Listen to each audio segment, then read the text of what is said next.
Welcome to day 4 of the World Defence Show 2026 here in Riyadh, where the convergence of education, innovation and operational capability remains centre stage as the Kingdom continues to invest in the next generation of defence professionals.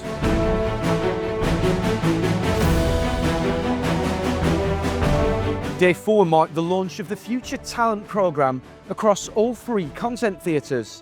From the opening sessions onward, the focus turned to developing the skills, expertise and workforce needed to power Saudi Arabia's defence future, aligning education, industry and human capital with Vision 2030's ambitious localisation goals.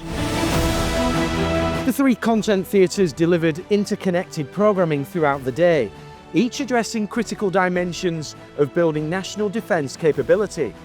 In the auditorium, the Future Talent programme opened with keynotes on education as the foundation of Saudi Arabia's defence future. Sessions focused on future-ready skills and building capabilities for tomorrow's challenges. Panels then aligned education, industry and human capital, creating direct pathways for the next generation of engineers, technologists and defence professionals. The Future Defence Lab theatres showed how fast technology is reshaping modern defence.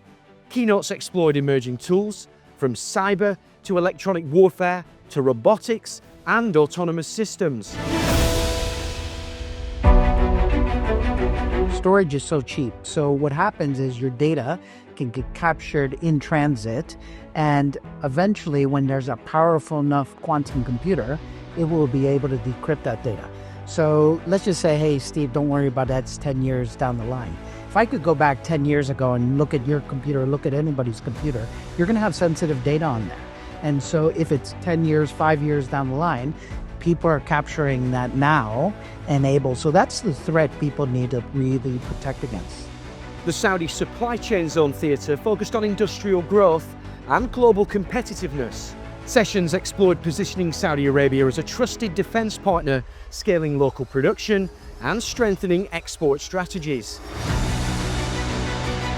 We want to be more than just a platform provider, and we are. We have a strategic partnership with Saudi Arabia, and we intend to keep that growing and going. Since 1985, we've been very involved with several Saudi Arabia companies. We're working on things like industrial collaboration and working on the supply chain. Saudi Arabia is very important for us in those areas. And over the past decade, we've hit several milestones where we've been able to collaborate even closer. For example, we have a letter of agreement right now with SAMI, which really incentivized more than a 55% to Saudi on all MRO work with our defense platforms.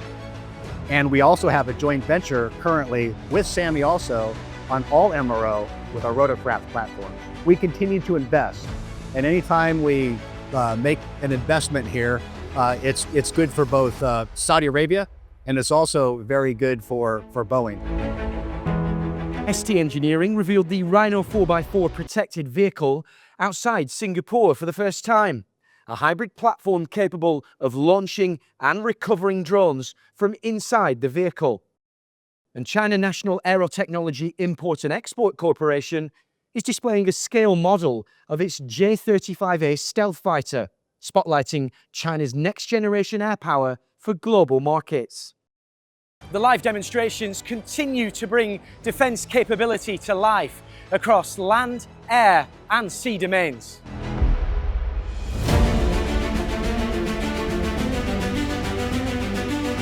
The flying display continued showcasing the full spectrum of air power throughout its 5-day programme, from advanced fighter jets demonstrating tactical manoeuvres to unmanned aerial systems highlighting autonomous capabilities.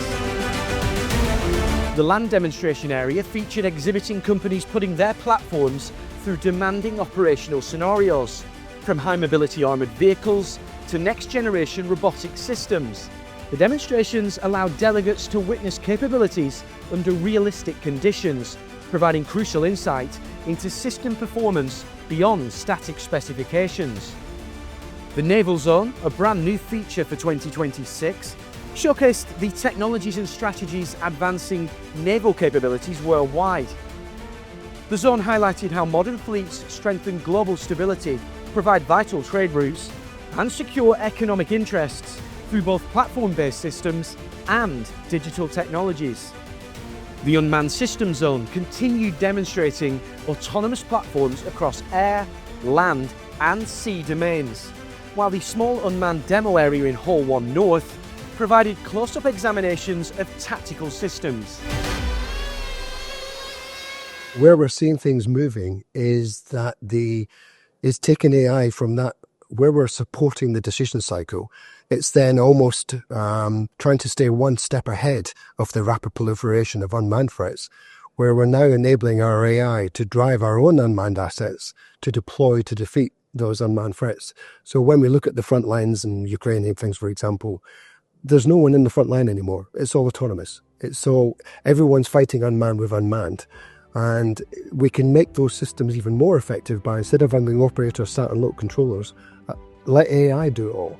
Let AI control assets that go out into the front line or out into the field. They automatically detect and clarify, and they make their own decisions about how to defeat a potential threat.